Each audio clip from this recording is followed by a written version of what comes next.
5000 manatı necə bölmək olar? Daha ideal. Burada bölgü prinsipini yazmışam. 50% ən əsas, 30% orta riskli, 10% isə ayrı-ayrı riskli sahələrə biz pul yatıra bilərik.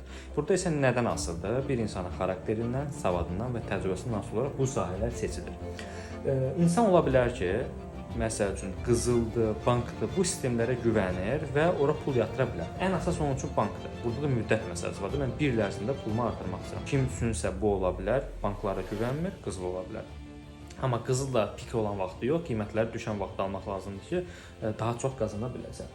30% orta riskli sahə hansıdır? Orta riskli sahə mənim üçün səhəm bazarıdır. Hansı ki, iqtisadi bilikləriniz varsa, araşdırma qabiliyyətiniz varsa, səhəm bazarına pul yatırmağa dəyər, amma orta riskli sahədir.